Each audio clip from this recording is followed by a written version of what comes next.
Bonjour tout le monde, aujourd'hui je vais réagir sur les résultats de deux de mes entreprises que j'ai en portefeuille, donc Google et Schneider Electric, deux entreprises que j'aime beaucoup, situées à deux phases différentes de la chaîne de valeur de la tech, mais complémentaires. Donc je commence par Google. Google, elle a fait plus 4-5% après clôture, puis c'est redescendu, ça s'est dégonflé, et c'est revenu au prix avant les résultats. Par contre, les résultats étaient magnifiques. Donc, on parle bien des résultats du premier trimestre 2025.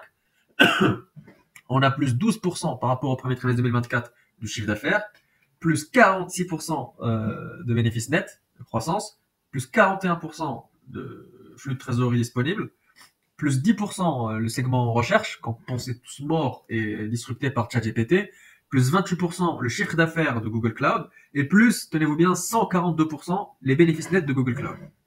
Donc le buyback, ils ont racheté 4% de leurs actions. Je vais commenter un petit peu les revenus et les bénéfices nets. En fait, on a 46% de bénéfices nets. Donc soit on a vraiment bien amélioré la marge nette, ce qui est le cas, mais pas autant pour voir une distorsion aussi grande entre la croissance du chiffre d'affaires et la croissance du bénéfice net. En fait, le bénéfice net, il a explosé parce qu'ils avaient une participation dans SpaceX, l'entreprise d'Elon Musk qui envoie des fusées dans l'espace. Bah, ils avaient une participation, ils étaient discrets par rapport à ça, et finalement, ils la vendent.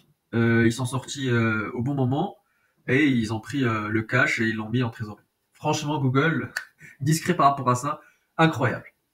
Donc, ça leur fait de l'argent en plus, mais même si en retraite, on enlève la participation de SpaceX, ils ont quand même battu les attentes et fait une belle croissance d'environ 15%, je pense, du bénéfice net. Donc, ils estiment en 2027 toujours une croissance du revenu, c'est-à-dire le revenu, en anglais, revenue, c'est chiffre d'affaires. Et EPS, earning per share, donc bénéfice net par action.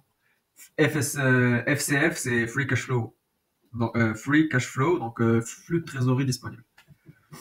Donc les marges nettes s'élèvent à 38%, l'EBITDA 34%.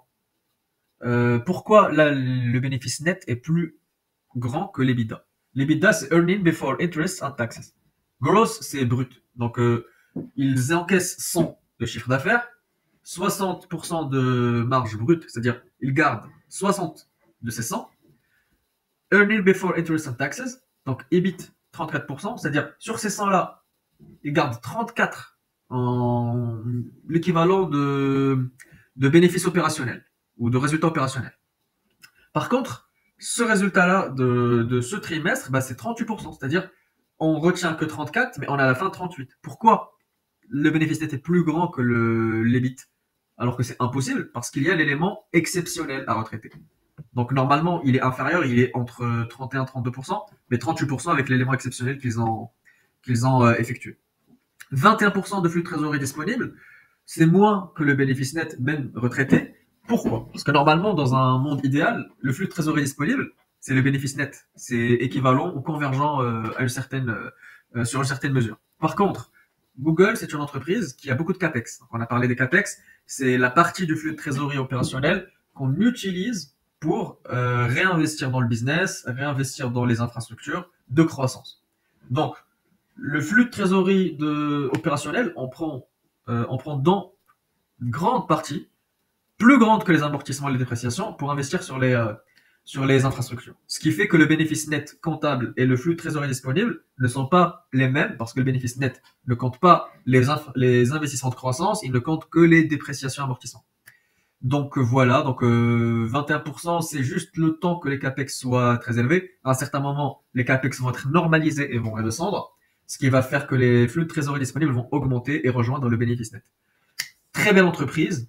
Ils ont réappuyé sur le fait que la recherche est encore un segment de croissance, YouTube encore en croissance, le cloud, Google Cloud fait des croissances insolentes.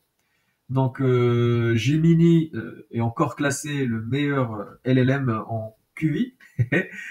Waymo aussi qui est en train d'exploser les compteurs, donc 250 000 rides, c'est-à-dire 250 000 courses par semaine aux États-Unis. Le Japon veut l'implanter aussi, donc beaucoup de perspectives de croissance. Très belle entreprise. Elle est à moins de 160 $ en ce moment. comme ils disent en anglais, c'est un steal deal. C'est voler de l'argent là, à ce point. Par contre, il y a un petit risque, c'est le risque judiciaire. Le DOJ, Department of Justice, casse la tête à Google tout le temps pour ces histoires de monopole, alors qu'ils ne sont pas monopole, vu qu'il y a des risques de disruption. On parle toujours de ChatGPT, va disrupter Google. Bah, si ils vont disrupter Google, pourquoi on dit que Google sont des monopoles? Un monopole n'a pas de risque de disruption et de concurrence. Mais bon, ça c'est leur vision à eux.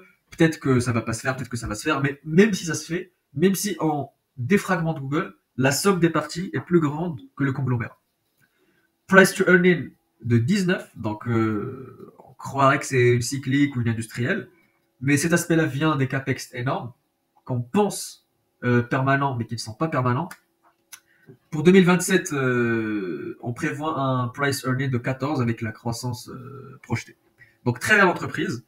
Moi, j'accumule petit à petit. J'ai aussi des positions sur Amazon, donc voilà. Je hedge tout ça par le pétrole, comme vous savez. Je passe à la deuxième entreprise, donc Schneider Electric. Je vous ai sorti le tableau. J'aurais pu le sortir pour Google, mais vu que c'était la semaine dernière, j'ai voulu commenter vite fait. Schneider, c'était hier, donc c'était le 28 avril après clôture, le lundi. Donc je vous explique pourquoi ça baisse de 7% aujourd'hui. Parce que oui, ça baisse de 7%. Donc là, on est, on est en train d'être sanctionné. Bah, je vous explique tout. D'abord, présentation. Schneider Electric, vous savez bien, c'est l'entreprise qui gère et qui conçoit, qui fait les infrastructures énergétiques, tout ce qui est automatisation industrielle, tout ce qui est infrastructure industrielle, mais aussi la construction et la gestion de data centers. Donc la gestion énergétique, surtout pour les grosses tech type Google, Meta, Microsoft, qui utilisent énormément d'énergie et construisent énormément de centres de données pour augmenter la puissance de calcul. Donc, comme je vous ai dit au début, elles sont situées à des phases différentes de la chaîne de valeur.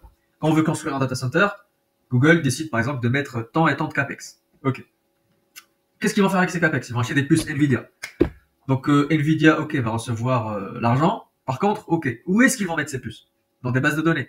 Sauf que Nvidia ne sait pas faire de base de données. Donc là, on va appeler qui?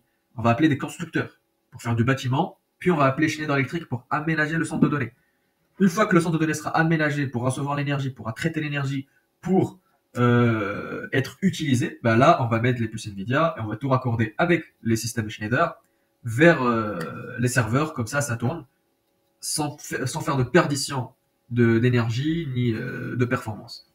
Donc, comme vous voyez bien, ici, c'est segmenté en deux parties. C'est les deux parties principales de Schneider. Donc, gestion de l'énergie, c'est en gros les data centers, et automatisme industriel, en gros, c'est les infrastructures industrielles, les usines.